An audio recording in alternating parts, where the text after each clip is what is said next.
मोक्षमार्गस्य नेतारम् भेत्तारं कर्मभूभृताम् ज्ञातारं विश्वतत्त्वानां वन्दे तद्गुणलब्धये वन्दे तद्गुणलब्धये। मोक्षमार्ग के नेता एवं कर्म पर्वतों के भेदक और विश्व के सब तत्वों के ज्ञायक चेतन संवेदक सद्गुण आप समान प्राप्त हो यही भावना भाकर देव विनय पूर्वक करूं वंदना बारंबार जिनेश्वर देव बारंबार जिनेश्वर देव।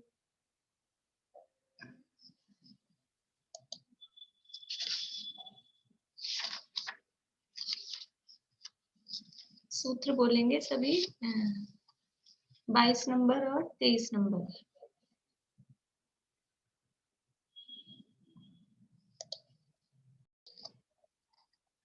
देखिए, नाम कर्म के आश्रय के कारणों की चर्चा अपनी कल हमने की थी। नाम कर्म की 93 प्रकृतियां हैं। प्रकृतियां मतलब उसके 93 भेद हैं। कर्मों को प्रकृति के रूप में कहा जाता है। कर्म प्रकृतियां, उसके जो भेद होते हैं उसको प्रकृति शब्द। 4 प्रकार के बंध हमने पढ़े थे, प्रकृति बंध, प्रदेश बंध, स्थिति बंध और अनुभाग बंध, इस अध्याय के शुरू में। तो वो जो पहला प्रकृति बंध होता है उसके आधार पे ही कर्मों के आगे प्रकृति शब्द लगाया जाता है। तीर्थंकर प्रकृति, ज्ञानावरण की 5 प्रकृतियां हैं। तो वो प्रकृति शब्द कर्मों के जो भेद प्रभेद होते हैं उनके लिए प्रकृति शब्द कहा जाता है। तो नाम कर्म की 93 प्रकृतियां होती हैं, यानी 93 भेद होते हैं। तो उन सब का अलग अलग नहीं बता के कि आश्रव कैसे होता है, उन सबको 2 भागों में बांट दिया, एक अशुभ नाम कर्म और एक शुभ नाम कर्म। वो 93 प्रकृतियों में से कुछ शुभ हैं, कुछ अशुभ हैं।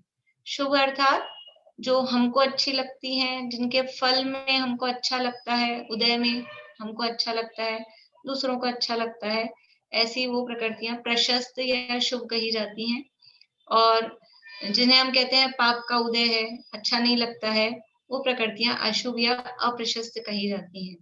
तो शुभ प्रकृतियां कैसे बंधती हैं, उनका आश्रय कैसे होता है, और अशुभ प्रकृतियां नाम कर्म के संबंध में वो कैसे बनती हैं।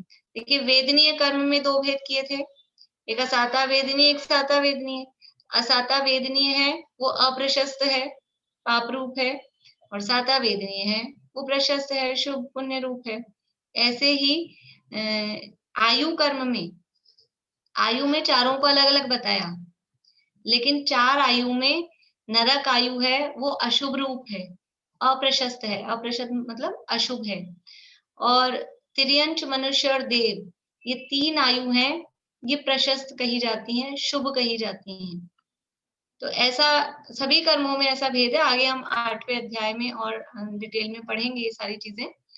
तो यहाँ नाम कर्म में भी जो 93 प्रकृतियां हैं उनको 2 भागों में बांट दिया, अप्रशस्त प्रकृतियां और प्रशस्त प्रकृतियां। तो अप्रशस्त नाम कर्म के बंध कैसे परिणामों से, कौन से भावों से अप्रशस्त नाम कर्म बंधता है, यानी नाम कर्म की जो प्रकृतियां अप्रशस्त हैं वो आके बंधती हैं। कौन से भाव हैं, तो सारे भावों को 2 शब्दों में यहाँ पर बांध दिया है। कौन कौन से 2 शब्द हैं ना, अशुभ नाम कर्म के आश्रव के कारण क्या हैं?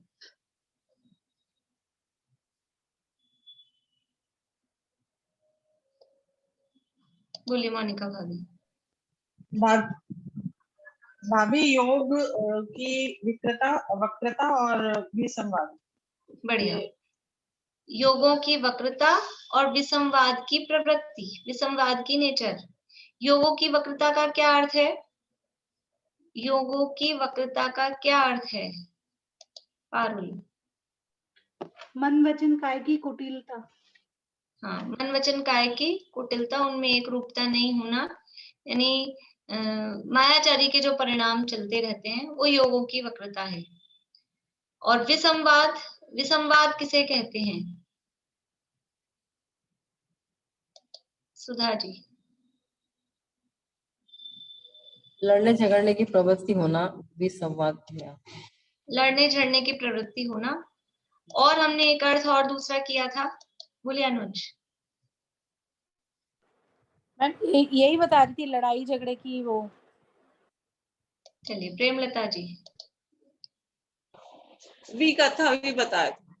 हाँ, विकथाएं करना, खोटी चर्चा वार्ताएं करना, वो भी विसंवाद की प्रवृत्ति कही जाती है। देखिए अब यहाँ इन्हीं दो, यहाँ तो दो शब्दों में कहे थे, अब इन बातों को हम दूसरे ग्रंथ के आधार पर थोड़ा डिटेल में पढ़ते हैं। बोलिए पीरू जी। भाभी ये केवल मनुष्य गति में हो पाएगी विसंवाद भी और योगों की ये वक्रता भी, क्योंकि और बाकी तीनों में तो हो ही नहीं पाएगी गतियों में। नहीं देखो, योगों की जो वक्रता है उसको हम सरल शब्द में कहें तो मायाचारी है। बाकी तीन गतियों में मायाचारी होगी कि नहीं होगी? बाकी तीन गतियों में मायाचारी, माया फिर तो माया से रहित हो जाएंगे। चार कषाय हैं, क्रोध मान माया लोभ, तो बाकी तीन गति के जीव माया कषाय से रहित हो जाएंगे। लेकिन ऐसा नहीं है, चारों गतियों में इतना ही नहीं, हम अगर उसको डिटेल में कहें तो एक इंद्रिय के भी, पेड़ पौधों के भी, जल का एक के, अग्नि का एक के, वायु का एक के, लटों के, चींटियों के, मक्खी मच्छरों के, सबके सारी कषाएं हैं, सारी कषाएं हैं। कषाय के कितने भेद होते हैं? चारित्र मोहनीय कर्म है, उसको कषाय कहते हैं। उस चारित्र मोहनीय कर्म के कितने भेद हैं? बोलिए अंकल। 25, बहुत बढ़िया। 25 कषाय कही जाती है, चारित्र मोहनी के 25 भेद हैं। उस 25 में से एक इंद्रिय के कितनी कषाय होती हैं? 25 में से बता सकते हैं? आशा आंटी ख्याल में है?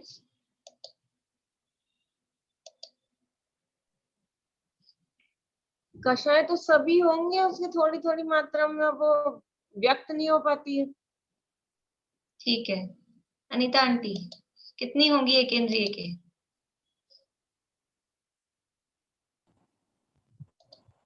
अनंतानुबंधी है तो सभी है।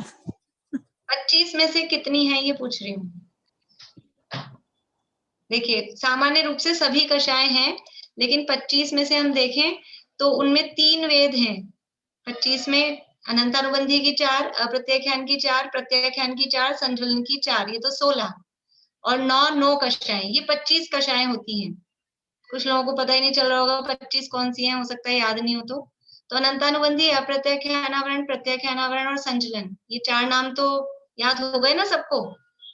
अनंतानुबंधी, अप्रत्याख्यानावरण, प्रत्याख्यानावरण और संजुलन, ये 4 कषाएं, और ये चारों की 4 क्रोध मान माया लोभ, तो ऐसे करके 16। ये 16 कषाएं तो हैं सबके मिथ्या दृष्टियों के, यानी एक इंद्रिय आदि के। और जो 9 कषाएं हैं, कौन सी होती है 9 कषाएं? बीना भाभी, कुछ लोग मुझे कहते हैं आप प्रश्न बहुत पूछते हो। अभी क्लास है तो प्रश्न तो पूछने ही पड़ेंगे, प्रवचन नहीं है। हास्य, रति, अरति, भय, जुगुप्सा, स्त्रीवेद, पुरुषवेद, नपुंसकवेद पूरे हो गए? हाँ। कुछ रह गया? हास्य, रति, अरति, भय, जुगुप्सा, स्त्रीवेद, पुरुषवेद, नपुंसकवेद, एक रह गया। शोक रह गया, शोक रह गया। तो स्त्रीवेद, पुरुषवेद, नपुंसकवेद, ये 3 वेद है ना। तीनों वेदों का उदय एक साथ नहीं हो सकता। कोई व्यक्ति एक ही समय पे स्त्री भी हो, पुरुष भी हो, नपुंसक भी हो, ऐसा नहीं हो सकता। तो 3 वेद में से हमेशा एक जीव के एक समय में एक ही वेद का उदय होता है। इसलिए वो एक इंद्रियों के भी 23 कषायों का उदय है, 23 कषायों का 25 में से। इसलिए मायाचारी ये जो योगों की वक्रता है सब में है, नरक में भी, देव में भी, तिर्यंच में भी, मनुष्यों में भी। और विसंवाद की प्रवृत्ति, विसंवाद की प्रवृत्ति, यद्यपि लड़ाई झगड़ा हम उसको कह रहे हैं, तिर्यंचों में लड़ाई झगड़ा करते हैं कि नहीं? कुत्ते लड़ते हैं कि नहीं लड़ते? बिना बात ही भौंकते रहते हैं एक दूसरे को देख के, लड़ते हैं कि नहीं लड़ते? बंदर लड़ते हैं कि नहीं लड़ते? ये तो हमको स्पष्ट रूप से दिखते हैं। तिर्यंचों में भी होती है। नारकी तो लड़ते, काम ही वही है उनका, लड़ने का। नारियों का काम क्या है वहां नरक में? लड़ाई झगड़ा, मारकाट, वहां भी लड़ाई झगड़े की प्रवृत्ति है, मनुष्यों में दिख ही रही है। 3 गति में तो दिख गई। अब देवों में यद्यपि स्पष्ट रूप से ऐसा लड़ाई झगड़ा यूं नहीं होता, लेकिन अंदर परिणाम तो हो सकते हैं ना। भावों को तो कोई नहीं रोक सकता, देवों में भी ऐसे परिणाम हो सकते हैं। तभी ऐसे परिणामों के कारण ही वो देव नीची गतियों में, जिनके इस तरह के खोटे परिणाम होते हैं देवगति में रहकर भी, तभी तो वो एक इंद्रिय में जन्म देते हैं। अथवा तिर्यंचों में देव मर के कुत्ता बन जाए, सूकर बन जाए, बिल्ली बन जाए, चूहा बन जाए, देव मर के। श्वापि देवो श्वा जायते कर्म किल विषय, ऐसा रत्नकरण शावकाचार्य में श्लोक है। कुत्ता मर के देव बन सकता है और देव मर के कुत्ता बन सकता है। क्यों? ये अपने परिणामों के निमित्त से। ये परिणाम कैसे कर रहे हैं? तो वो विसंवाद के परिणाम, बाहर में भले ही लड़ाई झगड़ा नहीं दिखाई देता है देवगति में, लेकिन विसंवाद के अंदर परिणाम, वो भाव, वो हो सकते हैं, कम होते हैं, माइनर होते हैं, लेकिन उससे रहित नहीं होते। इसलिए चारों गतियों में ये परिणाम पाए जाते हैं, और इसलिए इस तरह के कर्म वहां चारों गतियों में बंध सकते हैं, बंधते ही हैं। ठीक है पीरू जी? ठीक, देखिए, बोलिए अंकल। जब देवगति में वीरलेशा से शुरू होता है काम, नील और कृष्ण है ही नहीं, तो फिर वहां भी ऐसा क्यों होता है? भाव खराब। वो जो देव है, कौन से असुर भिड़ावे दुष्ट प्रचंड, छेड़ाला में आता है। तो वो असुर कुमार जाति के क्या हैं? देव है ना, भवनवासी देव हैं। और उनको कैसे भाव आते हैं? ये देखो, लड़ाई, अपने को उदाहरण भी मिल गया। वो लड़ाई झगड़े की प्रवृत्ति है कि नहीं उनमें? दूसरों को लड़ाना, ये भी तो प्रवृत्ति हुई ना। खुद नहीं लड़ रहे, दूसरों को लड़ा के मजा ले रहे हैं। तो वो पीत लेशा के परिणामों में भी ऐसे काम होते हैं। वो जगन्य पीत में इस तरह के काम होते हैं, और इसी तरह के देव फिर वो मर के, जिनके कहते हैं ना देव एक इंद्री भया रहते चेथावंतरे, तो इस तरह के जो देव होते हैं, जिनकी इस तरह की प्रवृत्तियां होती है, वो मर के फिर नीच गतियों में जाते हैं। नरक में अवधि ज्ञान के कारण से लड़ाई या झगड़ा होती है क्या? अवधि ज्ञान बहुत कम होता है। अवधि ज्ञान प्रमुख कारण है। नरक में आपस में क्यों लड़ते हैं जब उनका कोई बैर ही नहीं है? तो ऐसा ही संस्कार ही है वहां। पर्यायगत योग्यता ही ऐसी है। पर्यायगत योग्यता ऐसी होती है कि वहां जन्म लेते ही वो अंदर से वहां क्रोध की उदीर्णा होती है जाती। वो क्रोध की उदीर्णा होगी तो क्या होएगा? अब कभी कभी ऐसा होता है, हमको कोई बहुत शांत करने की कोशिश करनी, हमको तो बहुत गुस्सा आ रहा है, अभी अभी कुछ मत बोलो, और बहुत गुस्सा आ रहा है, वो मतलब रुकता ही नहीं है। समझदार होते हुए भी, खुद समझदार है, दूसरा आदमी समझा रहा है, सब बात बोलेगा नहीं मुझे सब पता है, लेकिन अभी तो मैं करूंगा। ये क्या होता है? तो वहां नरक दोस्ती नहीं होती है। वहां दोस्ती नहीं होती है एक दूसरे से। दोस्ती नहीं हो सकती, किसी से नहीं हो सकती, दोस्ती हो ही नहीं सकती वहां। चाहे सम्यक दृष्टि भी जीव है, श्रेणी राजा के जीव हैं, वो भी लड़ना ही एक मात्र वहां का पर्यायगत ही धर्म ऐसा है कि वहां लड़ाई झगड़ा मारकाट ही होगी, और कुछ पॉसिबल नहीं है। व्यंतर जाति के देवों में भी तो होता है, राक्षस, भूत, पिशाच। हाँ, वो सब में एक अपन ने उदाहरण लिया, जैसे भी जो भी जिसकी प्रवृत्तियां होती हैं, दूसरों को परेशान करने की, भूत पिशाच में मुख्य रूप से भूत वाले व्यंतर देवों में कही जाती है। तो परेशान करने की जो प्रवृत्ति क्या है? विसंवाद की प्रवृत्ति है, और क्या है? वही। बढ़िया, चलिए आगे बढ़े। अब मैं यहाँ से आपको पढ़ के सुनाती हूँ, और इसके संदर्भ में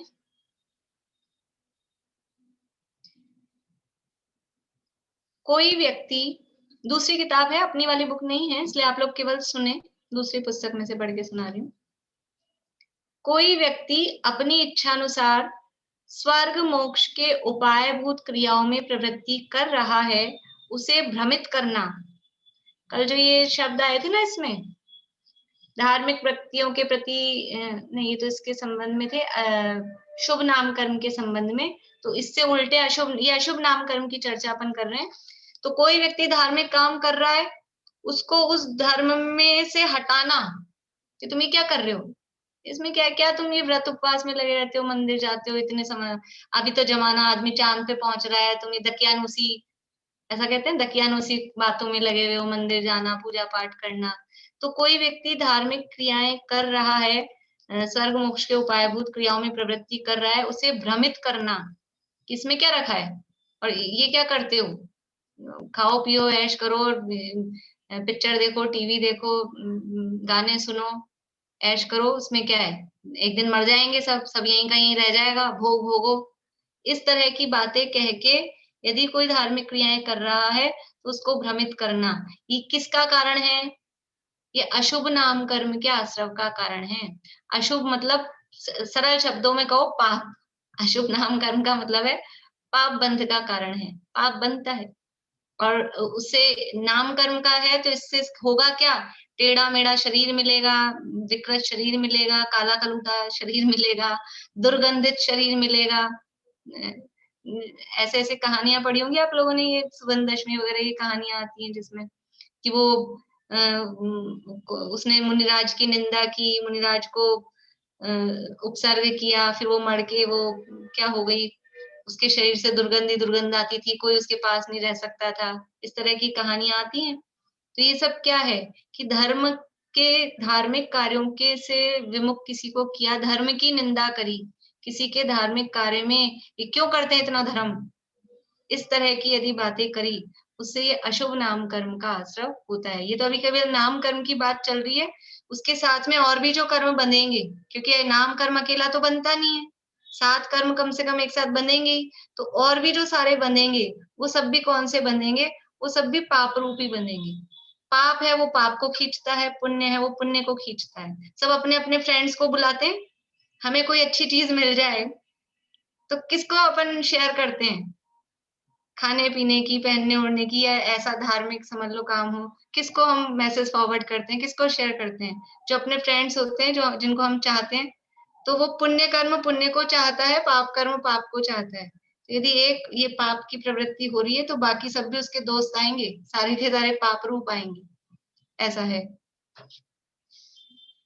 कोई व्यक्ति अपनी इच्छा अनुसार स्वर्ग मोक्ष के उपायभूत क्रियाओं में प्रवृत्ति कर रहा है, उसे भ्रमित करना, मन वचन काय से उस क्रिया को अन्यथा बताना कि ये गलत कर रहे हो, ऐसा उसको अन्यथा बताना, उसका विसंवाद करना, उसकी निंदा करना। अब ये विसंवाद का अर्थ अकेला लड़ाई झगड़ा हम लगाए ना तो हर जगह वो बनेगा नहीं। विसंवाद मतलब है कि उसके लिए बुरा कहना, गलत कहना, ये गलत कर रहे हो, ये अच्छी बात नहीं है, अच्छे काम को गलत बताना, ये विसंवाद है। खोटा है, खोटी, वी संवाद, संवाद मतलब कथन, और वी यानी खोटा, उल्टा, विपरीत। तो जो भी सही बात है उस सही बात को गलत कहना, वही विसंवाद है वास्तव में। उसकी निंदा करना, ऐसा कहना कि यह क्रिया बुरी है, इसे मत करो, जैसा हम बताते हैं उस प्रकार करो, इस प्रकार अन्य को ठगने के लिए कुटिलता रूप योग रचना विसंवाद है। ठीक है, यानी विसंवाद भी आ गया और कुटिलता रूप योग रचना कह के वो वक्रता भी बता दी। क्योंकि जब हम गलत बोलेंगे, सही चीज को गलत कहेंगे तो वक्रता आएगी कि नहीं आएगी मन वचन काया में, वो मायाचारी हो गई कि नहीं हो गई, वक्रता भी आई और विसंवाद भी हुआ। अब जो च शब्द है, च अशुभस्य नामनः, तो च शब्द में क्या क्या है अब वो बता रहे हैं, आप देखो। पहला, च पद से मिथ्या दर्शन धारण करना, यानी मिथ्या दृष्टि रहना, मिथ्यात्व, ये बहुत बड़ा कारण है पाप बंध का। मिथ्या तो खुद अपने आप में सबसे बड़ा पाप है, और अभी हमने आपको बताया कि पाप वो पाप को खींचता है, तो वो मिथ्यात्व है, उससे ये उसके कारण जो प्रकृतियां आ रही हैं वो भी अशुभ रूप आती हैं, तो मिथ्या दर्शन धारण करना। दूसरा है अन्य से ईर्ष्या करना, दूसरों से जलना, इसके पास अच्छी चीज क्यों आ गई, ये मेरे से ऊंचा क्यों उठ गया, इसकी इतनी तरक्की कैसे हो गई, इसको इतना ज्ञान क्यों हो गया, ये इतना सुखी क्यों है, ऐसा अलग अलग फेज रूपों में दूसरों से ईर्ष्या करना, पीठ पीछे अन्य की खोटी कहना, चुगली करना, यानी दूसरे की चुगली वगैरह करना, बुराई करते रहना। ये बुराई करना ही विसंवाद की प्रवृत्ति है। बुराई करना हमको लड़ाई झगड़ा नहीं दिख रहा है स्पष्ट रूप से, लेकिन प्रवृत्ति क्या है? वो विसंवाद है, खोटी बात है, गलत बात है।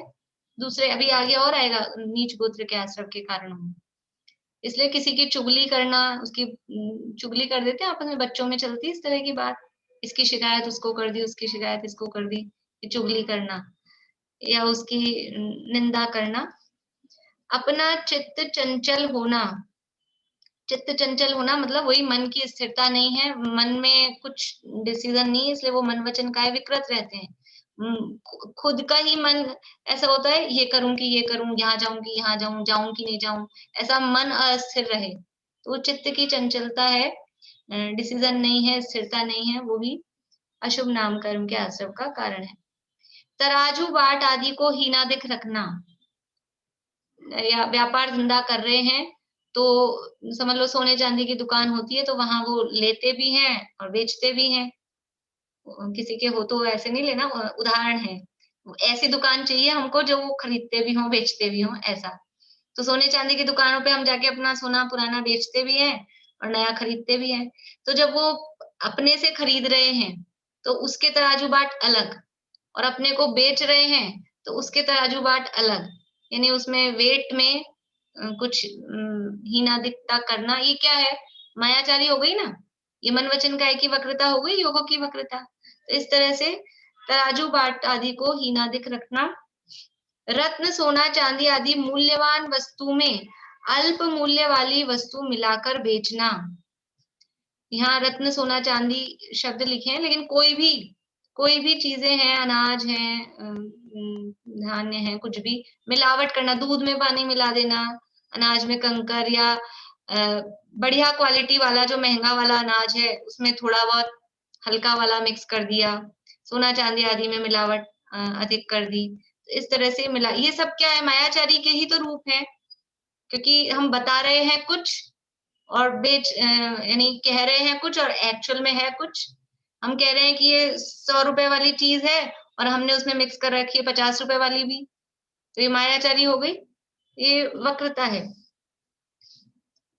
झूठी साक्षी भरना, अन्य की मिथ्या गवाही देना, मतलब झूठी साक्षी की हम कसम खा रहे हैं, हम सौगंध खा रहे हैं, ऐसे झूठी साक्षी, झूठी सौगंध खाना, दूसरे के लिए झूठी गवाही देना, ये सब भी मायाचार के अंतर्गत है, अशुभ नाम कर्म के आश्रम के कारण है। अन्य के अंग उपांगों को काटना, अन्य के अंग उपांगों को, किसी के अंग हाथ पांव आदि, आंख नाक कान आदि, इनको काटना, ये क्या है? ये अंदर से क्रूरता का परिणाम है, और यदि ऐसा करते हैं तो वो विसंवाद रूप प्रवृत्ति है, दूसरे की बुराई चाही, उसका बुरा चाहा, इसलिए अन्य के अंग उपांगों को काटना। स्पर्श रस गंध वर्ण की विपरीतता करना, मतलब है कि किसी के स्पर्श रस गंध वर्ण बिगाड़ देना, बाहरी पदार्थों के संबंध में अथवा जीवों के संबंध, मतलब कोई व्यक्ति है उनका किसी का इस तरह से करते हैं, जैसे तेजाब छिड़क दिया, एसिड डाल दिया चेहरे पे, तो अब उसका वो बिगड़ गया, ये चेहरे का रंग रूप जो है, इस तरह से जो समझ लो जो अत्याचार करते हैं, जैसे इस तरह के शासक वगैरह हुए, वो ऐसे काम करते हैं कि अंग छेद देते हैं, हाथ पांव काट दिए हैं, या इस तरह के काम, चेहरा बिगाड़ दिया है, ये सब, तो ये सारे अशुभ नाम कर्म के आश्रम के कारण है। अनेक जीवों को दुख देने वाले यंत्र पिंजरे आदि बनाना खोटा काम है, यानी आजीविका भी कैसी हो, यदि इस तरह का आजीविका है तो वो अशुभ आजीविका है, वो पाप का कारण है, पाप रूप है। कोई पिंजरे बनाते हैं चूहे पकड़ने के या चिड़िया कबूतर पकड़ रखने के, तो पिंजरे आप बना के बेच रहे हो, वो काम क्या आएंगे? कि वो दूसरे जीव को बंधन में कर रखने के काम आएंगे, तो इससे कर्म कैसा बंधेगा कि आप भी बंधन में ही रहोगे, इसलिए ये खोटे काम है और इससे अशुभ नाम कर्म का आश्रय होता है। कपट की अधिकता रखनी, वो आई क्या है? योगों की वक्रता। असत्य बोलना, झूठ बोलना कौन सी कषाय है? झूठ बोलना ये पाप है। हिंसा, झूठ, चोरी, कुशील, परिग्रह 5 पाप होते हैं। झूठ बोलना पाप है। ये कषाय यदि हम देखें तो ये कषाय कौन सी कषाय में जाएगा? झूठ बोलना। क्रोध, मान, माया, लोभ। क्रोध के लिए 1, मान के लिए 2, माया के लिए 3, लोभ के लिए 4। झूठ बोलना कौन सी कषाय है? बढ़िया, काफी लोग सही दिखा रहे हैं। अंकल 4 कैसे होंगे? झूठ बोलना लोभ, लोभ के वश होकर झूठ बोलता है, लेकिन झूठ बोलना लोभ नहीं है। झूठ बोलना मायाचारी है। सबका जवाब सही था। बाकी झूठ बोलना वो मायाचारी है। हमारे मन में कुछ है, हम बोल रहे हैं कुछ, ये तो है मायाचारी। मन में कुछ है, शब्दों से कुछ कह रहे हैं, कर रहे हैं कुछ, इसी का नाम तो मायाचारी है। यही झूठ हो रहा है। तो झूठ बोलना। चोरी करना, चोरी करने में क्या होगा? मायाचारी होगी कि नहीं होगी? ऐसे कर लेंगे सीधा किसी के घर जाके बैल बजा के हम चोरी करने आए हैं। वो डाकू होते हैं, लेकिन वही बंदूक तान के कराते हैं। चोर और डाकू में क्या फर्क है? यद्यपि विषय नहीं अपना। डाकू सामने से आता है, चोर पीछे से आता है। चोरी करने में छुपने का भाव, छुपाने का भाव है ना। मायाचारी का मतलब क्या है? छुपाने का जो परिणाम, छुपने छुपाने का जो परिणाम है, ये हमारा बात किसी को पता नहीं लगे। चोरी करता है तो क्या ओपन में करता है? ओपन में करेगा। बैंक लूट रहा है ओपन में, तो भी वो चेहरे पे वो पहन के आता है कि मेरा चेहरा नहीं दिखे, चेहरा छुपा के आता है। कुछ ना कुछ तो छुपने का काम उसमें होता ही है। तो चोरी भी मायाचारी ही है। अन्य को ठगने के लिए अपना उज्जवल भेष धारण करना, दूसरे को बेवकूफ बनाने के लिए अपना अच्छा दिखाया है, मैं बहुत बड़ा विद्वान हूँ, त्यागी हूँ, व्रती हूँ, कुछ भी इस तरह के और भी दूसरे लौकिक भी दिखा सकते हैं। मैं बहुत बड़ा इंजीनियर हूँ, बहुत बड़ा डॉक्टर हूँ। दूसरे को बेवकूफ बनाने के लिए, ठगने के लिए ऐसा अपना उज्जवल वेश धारण करना। कुल, जाति, सुंदर रूप आदि का घमंड करना, ये सब क्या है? अब यहाँ घमंड करना तो मान कषाय है, लेकिन उस घमंड की, ये घमंड सच्चा है क्या? कुल, जाति, रूप, बल, इन सब का घमंड करना, ये घमंड सच्चा होता है क्या? ये रूप आज है, 1 सेकंड में जरा सी गरम भाप लग जाए ना गैस पे, वो ये अभी स्टीम ले रहे हूं हम कोरोना के काल में, और वो तेज गरम भाप लग जाए, ये चेहरा जो सुंदर रूप दिख रहा है 1 मिनट में कुरूप में हो जाता है। ये ऐसे जाति का, कुल का, अपने धन का, करोड़पति 1 मिनट में रोड़पति हो जाता है। इसलिए इन सब का ये जो घमंड किया वो झूठा है, और झूठा है तो मायाचारी है। इसलिए ये सब अशुभ नाम के आश्रय के कारण है। अन्य के प्रति निंदा रूप कठोर वचन कहना, दूसरे की निंदा, निंदा आई गई है विसंवाद के अंतर्गत। वृथा बकवास करना, देखो ये विसंवाद का जो अर्थ अपन ने किया, व्यर्थ में, विकथा, अभी जो करते हैं व्यर्थ में, जो कल आपको कही थी फोन करके एक दूसरे को, फालतू आप, फालतू हम, सामने वाला तो पता नहीं फालतू है कि नहीं, खुद फालतू होते हैं। तो व्यर्थ की बातें, व्यर्थ की बातें कोशिश करके, यदि फोन भी करते हैं, समाचार 1-2 मिनट में पूछ लिए, तत्व चर्चा करनी चाहिए, कुछ धार्मिक बातें करनी चाहिए, तब तो ठीक है। नहीं तो ये व्यर्थ की बातें, इससे पाप बंद के अलावा हमारे तो हो ही रहा है, जो कर रहा है उसके हो रहा है, फिर जो हाँ में हाँ मिला रहा है, सामने वाले को हाँ में हाँ मिलानी पड़ती है, क्या करे, नहीं भी चाहे तो वो हाँ में हाँ मिलाता है, उसके भी पाप बंद। इसलिए ये वृथा बकवास करना, अन्य का तिरस्कार करना, दूसरे की इंसल्ट आदि करना, सुंदरता रूप सौभाग्य उसे दिखाना, यानी अपना रूप वैभव दिखाकर दूसरे को जलाना, इस तरह की जो प्रवृत्ति है खोटी प्रवृत्ति है।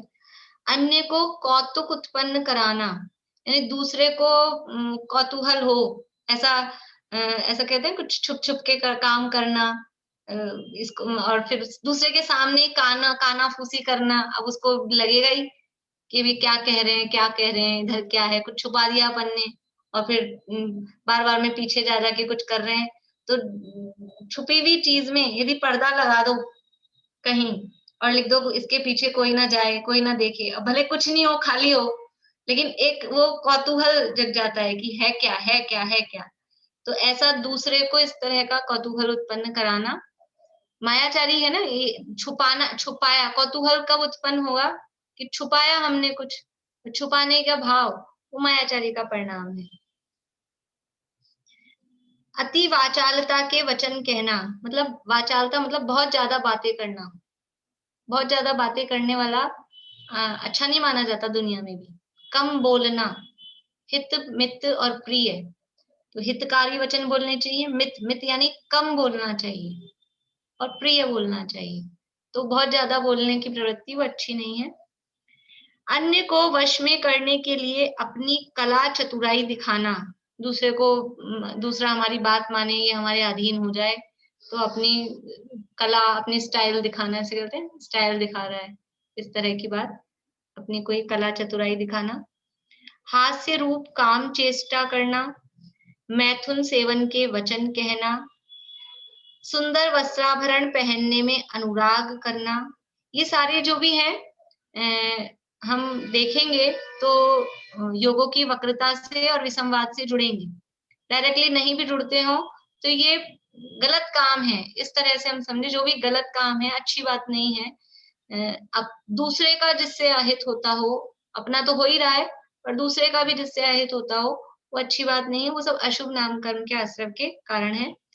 तो ये काम की चेष्टाएं, काम विकार उत्पन्न करना, इस तरह के वचन कहना काम भाव वाले, सुंदर वस्त्राभरण पहनने में अनुराग करना, ये सब भी काम के प्रतीक हैं। सजने संवरने का जो परिणाम है, अभी आगे 7वें अध्याय में आएगी बातें ब्रह्मचर्य के संदर्भ में। तो ये सजने संवरने का परिणाम वो काम भाव को बताता है।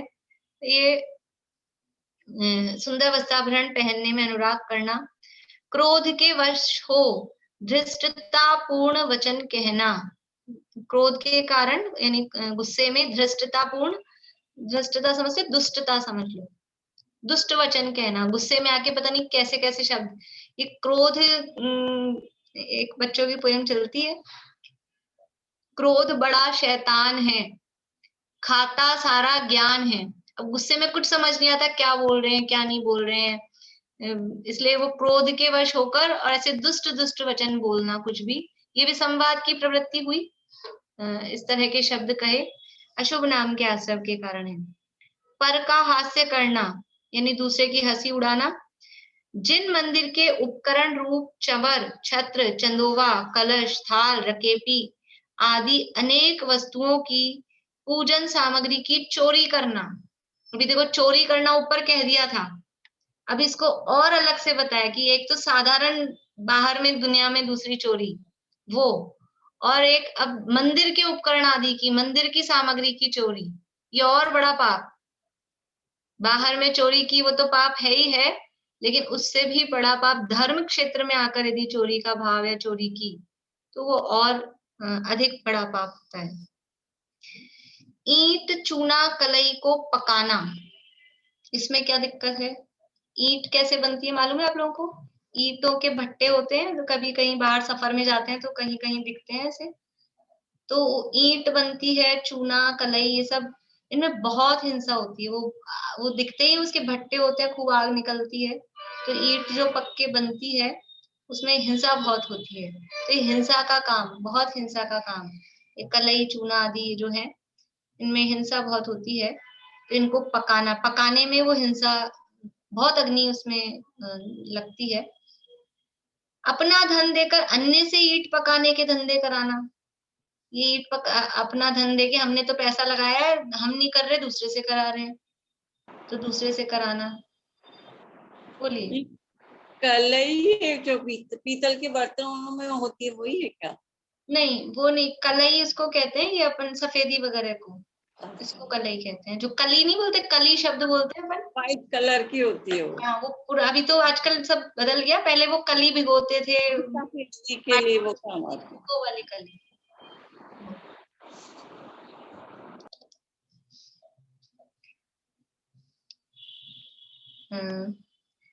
अपना धन देकर अन्य से ईंट पकाने के धंधे कराना, उनमें अग्नि का प्रयोग करना, क्योंकि वो उसमें अग्नि का प्रयोग जो हो रहा है ना, वो अग्नि के प्रयोग से बहुत उसमें हिंसा होती है। देव प्रतिमा, जिन मंदिर, वन की वसतिका आदि धर्मायतनों का विनाश करना। देव प्रतिमा, भगवान की प्रतिमा का विनाश कर देना, उसको खंडित कर देना, तोड़ना, मंदिर को तोड़ना। और वन की वसतिका, वसतिका मतलब वन में, जंगलों में, कहीं शहर से दूर, ऐसा त्यागी व्रती मुनिराजों के, स्पेशली मुनिराजों के रहने के लिए वसतिकाएं बना दी जाती थी, जैसे कि अपने नशियां वगैरह जिसे हम बोलते हैं। अब तो ये नशियां सब जगह ही शहर के बीच में हो गई हैं। ये नशियां आउटर में होती थी, शहर के बाहर जंगल के एरिया में। वो मुनिराजों के रहने के लिए स्थान बनाए जाते थे, या कहीं चबूतरे टाइप जहां वो बैठ सकें, कहीं कुछ खुले बस 4 दीवारें बना के छत डाल दी, खुले इस तरह के मुनिराजों के रहने के स्थान बनाए जाते थे। पर्टिकुलर नहीं कौन आके रहेगा, कोई भी मुनिराज कभी भी आए तो वो वहां रह, क्योंकि बाकी जगह हरियाली वगैरह होगी तो मुनिराज हरियाली में तो बैठेंगे नहीं, तो वो इस तरह के जगह उनके लिए बनाई जाती थी, उसको वसतिका बोलते हैं। तो ऐसे वसतिका का नाश करना, यानी मंदिर का नाश, धर्म का नाश किया, देव प्रतिमा का नाश किया, और गुरु जो मुनिराज थे उनके रहने के स्थान का नाश किया, ये भी बहुत पाप बंध का कारण होता है। मनुष्य तिर्यंचों के बैठने सोने संबंधी स्थानों को मल मूत्र आदि अशुचि वस्तुओं से बिगाड़ देना, यानी ऐसे स्थानों पर मलमूत्र क्षेपण करना जहां कोई बैठता है, उठता है, रहता है, इस तरह की जो स्थान है वहां पर मलमूत्र विसर्जित किया, उससे भी ये अशुभ नाम कर्म के आश्रम का वो कारण बनता है। बाग बगीचे की वनस्पति कटवाना, अब बाग बगीचे लगाते हैं, फिर वो बढ़ती है, घास लगा के रखी है, फिर वो बहुत ऊंची ऊंची हो जाती है तो अच्छी नहीं लगती, फिर क्या करते हैं, उसकी कैंची भी होती है ना, वो देखने में ऐसे लगती है, इतनी बड़ी कैंची होती है, वो बराबर करने के लिए लाते हैं, माली वगैरह आते हैं, वो महाहिंसा का काम है। इसीलिए एक दिन पहले भी अपनी बात चली थी कि अपने यहाँ खेती का प्रावधान तो है ही नहीं, और ये बाग बगीचे पेड़ पौधे लगाने का भी निषेध करते हैं, क्योंकि फिर उसकी मेंटेनेंस, और ये यदि लॉन है, घास है, तो वो मेंटेन करना पड़ता है, और भी बाहर बहुत पेड़ पौधे लगा रखे हैं, तो वो कभी कभी गवर्नमेंट कह देती बहुत बड़ा हो गया है, बाहर लटक रहा है, इसको कटवाओ।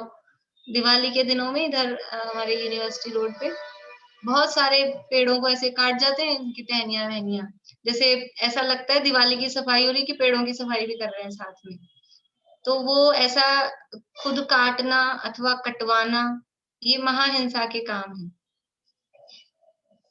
तो ये बाग बगीचे की वनस्पति कटवाना, क्रोध मान माया लोभ के तीव्र परिणाम धारण करना, चारों ही कषायों में तीव्रता होना।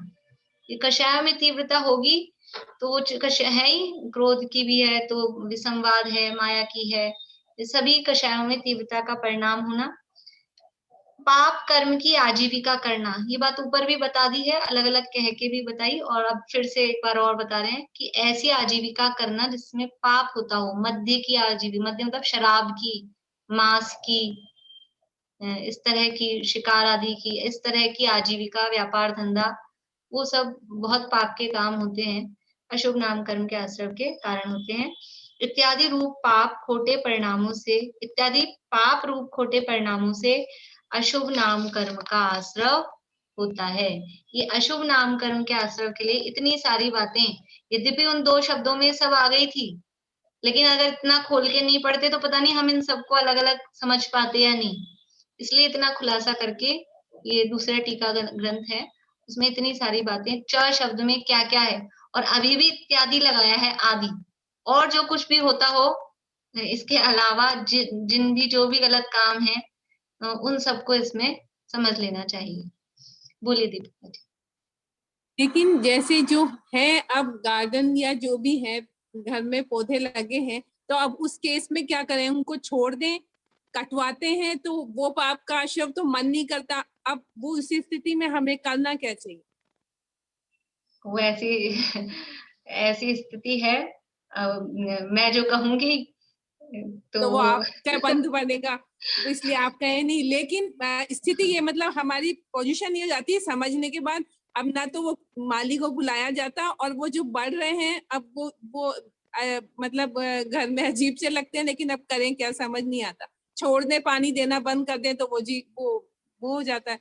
वही वो भी दोनों तरफ से। अभी इसमें हमको ये देखना पड़ेगा कि इन दोनों कामों में से ज्यादा पाप किस में हो रहा है। पाप तो दोनों बातों में है, आप छोड़ोगे तो भी पाप है और आप करते रह रहे हो तो भी पाप है। अब आपको ये वेटेज देखना पड़ेगा कि अब कम पाप किस में है, ज्यादा पाप किस में है। तो वो कम पाप वाला करके एक बार क्या करें। तो पाप तो दोनों तरह से ही हो रहा है, इसलिए पहले से ही आगे तो ना सावधानी करें। पहले से ही रखें। लेकिन यदि अब पहले का हुआ है तो अब उसमें हमको निर्णय करना पड़ेगा कि कम पाप किस में हो रहा है। तो जिसमें कम पाप हो रहा है वो काम हम करें। समझ में आ गया आपको? ठीक है, बोलिए आशा आंटी। नहीं, मैं तो कुछ नहीं पूछ रही। अच्छा, मुझे लगा आपका हाथ खड़ा है। नहीं। बोलिए मोनिका। भाभी, जैसे आपने बोला ईंटें बनाने में, तो अब जैसे अब सारा घर ही ईंटों से बनता है, तो वह घर कैसे बनते हैं? ईंटें तो अपन ईंटों को बना नहीं रहे, हम बनी बनाई ला रहे हैं। वो घर बनने में तो एक लिमिटेड लगी है और एक हमने फैक्ट्री ईंट बनाने की खोल रखी है, फर्क है। देखो, हम गृहस्थी में हैं और उसमें पाप होता है, और यदि बिना ईंटों के बनता हो, कोई और दूसरी चीज आ गई हो, टेक्नोलॉजी हो, तो हम उसको भी यूज ले सकते हैं। वो भी हो सकता है, इसमें पता कर सकते हैं। लेकिन एक तो अपने रहने के लिए हम उतना काम करें, और एक सारी दुनिया के लिए ही हम फैक्ट्री खोल के वो बना रहे हैं, उसमें फर्क है। हमने आपको मना किया, खेती का निषेध है, तो फिर हम बाजार से सब्जी खरीद के लाएं कि नहीं लाएं? हम गेहूं दाल चावल अनाज खरीद के लाएं कि नहीं लाएं? तो हम जो खरीद के ला रहे हैं, हम उतना अपनी जरूरत जितना ला रहे हैं। और खेती कर रहे हैं, वो खेती जब होती है तो अपनी जरूरत जितनी थोड़ी ना होती है, तो बहुत सारी होती है, बहुत ज्यादा होती है। तो पाप तो है, लेकिन उसमें फर्क पड़ता है कि ये इतना हमको चाहिए, अपनी जरूरत इतना, और एक हमने व्यापार धंधा ही वो किया है, इसलिए वो पाप में फर्क है। चलिए, और किसी का प्रश्न है? बोलिए कुसुम जी।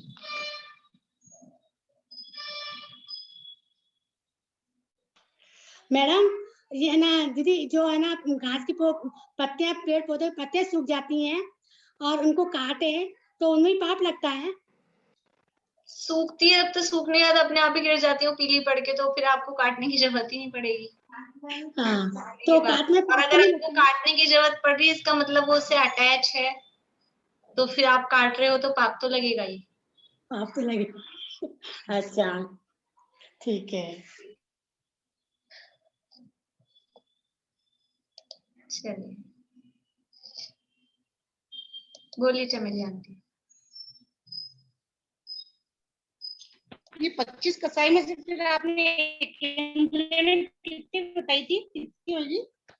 23। हाँ, 2 कम हो गए, वो दोनों, मतलब तीनों में से एक ही रहेगी वो। हाँ, 2 वेद, स्त्री वेद और पुरुष वेद, वो 2 नहीं है, क्योंकि नपुंसक वेद ही होते हैं 1 से 4 इंद्रिय सभी, इसलिए 2 वेद कम है। हमारे कितनी कषायों का उदय? हमारे कितनी कषायों का उदय? भाभी, हमारे भी 23 कषाय होंगे। 23 का ही है, सामान्य रूप से कहेंगे तो 23 का ही है, लेकिन एक समय में सारी एक साथ, जैसे हाथ से है और शोक है, उसमें से एक का उदय होगा। अभी पर्टिकुलर समय देखेंगे, लेकिन ऐसे ओवरऑल देखेंगे पूरे अभी मनुष्य भाव में, तो 23 का उदय कभी किसी का, कभी किसी का। रति अरति में से एक का चलता है, हाथ से शोक में से एक का चलता है, तो 2 और कम समझ लो, बाकी सबका तो चलता है बराबर। हाँ, पारुल आपको कुछ पूछना था? और यही पूछना था भाभी कि सभी जीवों के 23 कषाय होंगे। मिथ्या दृष्टि के अगर सम्यक दृष्टि हो गया है तो फिर अनंत अनुबंधी माइनस करेंगे, उनमें से तो 4 कम हो जाएंगी। पंचम गुण स्थान वर्ती है तो 8 कम हो जाएंगी, और वेद तो एक ही रहना है एक बार में। बोलिए ज्योति। दीदी, मुझे दो चीजें हैं मुझे पूछनी है। एक तो ये कि जैसे मेरे यहाँ तो नहीं लगे हैं पेड़ पौधे, वो दीपिका जी बोल रहे थे, तो जैसे उसको कुछ नहीं करना तो किसी और को दे दें, वो घर में घास लगी है तो घर के मतलब वो घर में लॉन है। प्लांट्स हैं तो मतलब मैं पूछ रही हूँ ऐसे कर सकते हैं क्या? हाँ दे सकते हैं कि हाँ वो भी कर सकते हैं कि भी अब हमारा उसमें नहीं है, वो दूसरा व्यक्ति उसको इंटरेस्टेड है, वो रखता है, वो भी कर सकते हैं। गमले वगैरह हैं वो तो दिए जा सकते हैं। और मंदिरों में भी लगने लगे आजकल तो मतलब मैं भी देख रही थी मंदिरों में, तो मुझे लगा कि मैंने तो बंद कर दी, तो मैंने कहा मंदिर में ही लगने लगे तो उससे कभी कभी तो अब अपन देखो अगर अपन समाज में अधिकारी उस पोस्ट पे हो तो अपन कुछ कर सकते हैं, नहीं अदरवाइज अपन अपने आप को देख लें और कुछ सबकी अपन जिम्मेदारी नहीं ले सकते ना, कौन क्या कैसे करता है।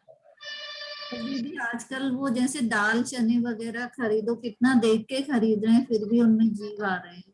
तो मैं तो ज्यादातर फिर वो पूरी थैली वैसी की वैसी ही छोड़ देती हूँ, पर क्या करना चाहिए, बहुत मुश्किल हो जाती है। वही अपने विवेक से एक ही उत्तर है कि जिसमें कम हिंसा हो रही हो वो काम करना चाहिए। यदि निकलने योग्य हैं, छन के निकल जाते हैं तो उनको फिर अलग निकाल के थोड़ा सा अनाज उसके साथ में रख के फिर उनको कुछ सुरक्षित स्थान पे ऐसे छोड़ें। और यदि बहुत ज्यादा ही हैं ऐसे हैं तो फिर हमको अपना लोभ कम करना पड़ेगा उसको पूरे को छोड़ने के लिए। वो लोभ कषाय भी तो उसको पूरा ही छोड़ देती हूँ, पर फिर ये लगता है अब इस थैली को भी मैं कहाँ रखूं, मतलब वैसी की वैसी थैली मैं तो निकालती नहीं हूँ उनको जी। वो आप घर में छोड़ोगे तो वो निकल निकल के और जगह और चीजों में भी भर जाएंगे, थैली में से भी। वो उसको फिर कहीं भी ऐसे स्थान पे, कहीं खाली जमीन खाली जगह ऐसी जगह हो वहां पे फिर उसको छोड़ना चाहिए। पर पशुओं को नहीं देना चाहिए, ऐसा विधा हुआ यदि अनाज है तो हम गाय को डाल दें कि कभी ना नहीं करना चाहिए। हाँ बिल्कुल, ऐसे मुझे लगता है कि इनको मैं छोड़ के आई, मान लो कोई खाली जमीन में भी, तो ये लगता है कि पक्षी ना खा जाए इनको। तो ऐसे ही जगह पे बिल्कुल पैक बंद करके उसी तरह से। ठीक, बोलिए रजनी जी। कई बार जैसे कि बच्चों के पास गिफ्ट्स में आ जाते हैं इस टाइप के चॉकलेट्स या मिठाइयाँ या कुछ जो अपन नहीं खाते हैं, जैसे बर्क की मिठाई आ गई, अपने बर्क नहीं खाते हैं, अब उनको अगर हम अपने स्टाफ को देते हैं या किसी को देते हैं तो वो भी तो दोषी लगता है अपने को। क्या करना चाहिए फिर? वो अब ना महंगी मिठाइयाँ होती है, बादाम की कतली आ गई मान लीजिए 1 किलो और उसमें बर्क लगा हुआ है, उसको आप फेंक दो या क्या करो? जो आपका है नहीं, जैसा अपना कषाय का परिणाम यदि कुछ ऐसा है कि नहीं बिल्कुल हम फेंक देते हैं तो वैसा है। और यदि हमको लग वही कोई इस तरह के लोग हैं वो खाते हैं, उनके त्याग नहीं है, देने में थोड़ा वो तो है ही कि वो उनके तो त्याग नहीं है, पर अपने तो जानते हैं अपन उनको खाने को दे रहे हैं तो वो भी तो दोष लग रहा है अपने को। बात तो है वही, लेकिन हमको शायद थोड़ा वो लोभ का शायद या मुंह ऐसा रहता है कि भी चलो फेंकने में हमको वो ऐसा लगता है कि ये खाते हैं तो इनको दे दें। जैसा अपने को अपना विवेक उस समय काम करे कि यदि हम दृढ़ हैं कि नहीं हम खुद नहीं खाते, हम दूसरे को भी देंगे, अनुमोदन है तो हम फेंक दें उसको। और यदि ऐसा लगता ही नहीं कि कोई खा लेगा, वो एक ऐसा भी फीलिंग आती है ना खाने की चीज को डस्टबिन में डालना, मतलब वो भी एक फीलिंग कुछ वो भी तो उनको मिलता नहीं खाने को, तो ये लगता है भाई बादाम या फेंको तो इसकी जगह उनको ही खाने दो, तो खाते ही हैं। वही, इसलिए उस समय हमको जो परिणाम तीव्र हो उस हिसाब से वो काम होता है और उसी हिसाब से फल लगता है। यदि हमारी ये तीव्रता भी किसी को खाने को नहीं मिल रहा है, चलो ये है तो वो परिणाम, और यदि हमको उसको देख के ये परिणाम तीव्र आ रहा है कि नहीं है अब अक्षय किसी को भी नहीं और हमने डाल दिया डस्टबिन में, तो वो जैसा उस समय हमारा विवेक और हमारे परिणाम काम करें उसके हिसाब से काम करना चाहिए। बहुत मुश्किल है।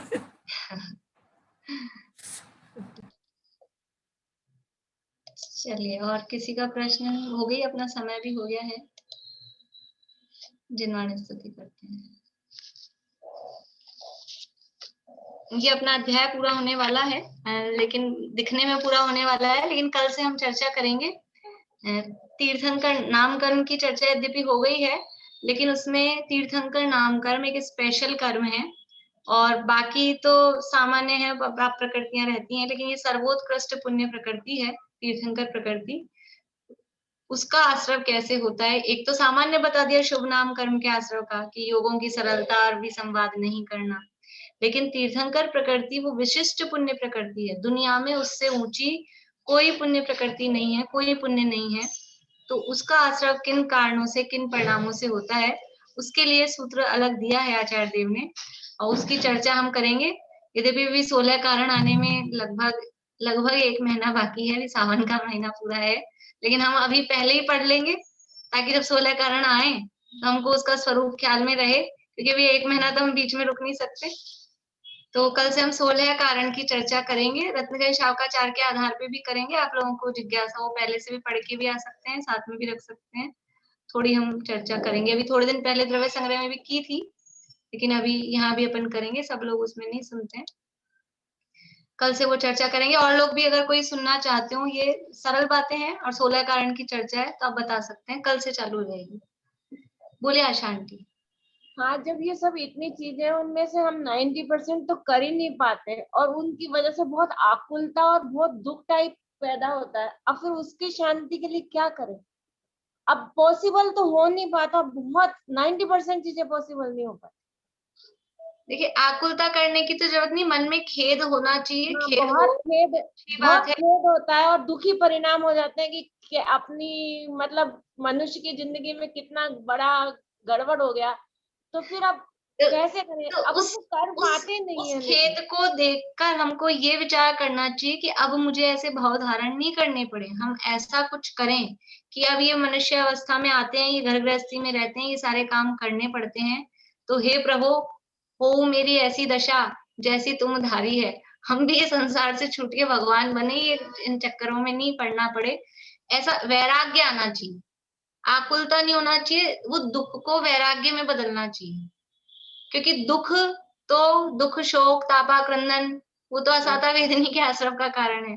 इसलिए खेद होकर उससे वैराग्य की तरफ कन्वर्ट हो, उसको देखकर वैराग्य आए।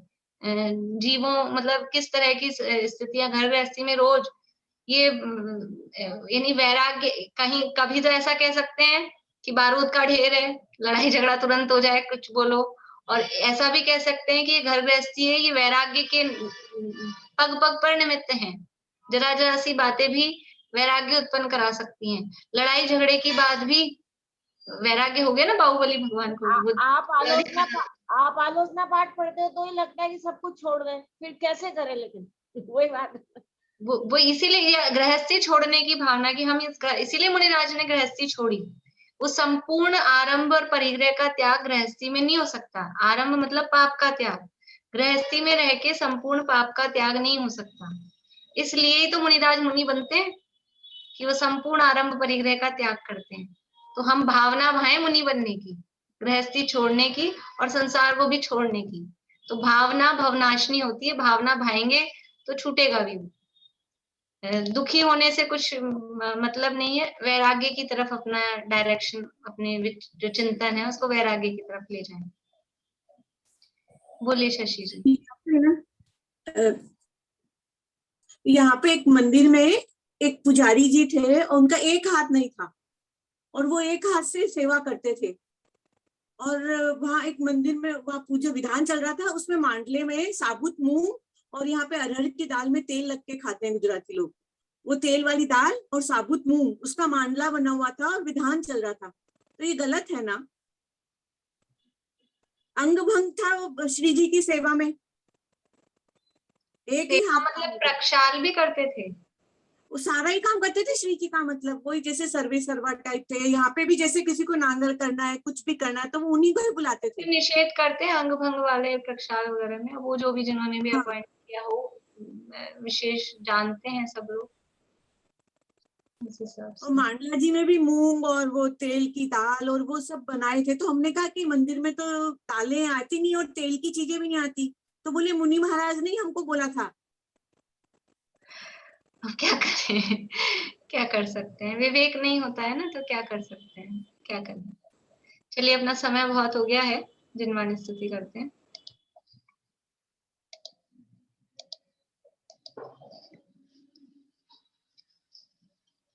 हे चक्रधर जगजीत कर शत खंड को निज वश किया, पर आत्मा निज नित्य एक अखंड तुम अपना लिया। हे ज्ञान घन हरनाथ जिन धन धान्य को ठुकरा दिया। विज्ञान घन आनंद घन निज आत्मा को पा लिया। 9 बार नमकार मंत्र।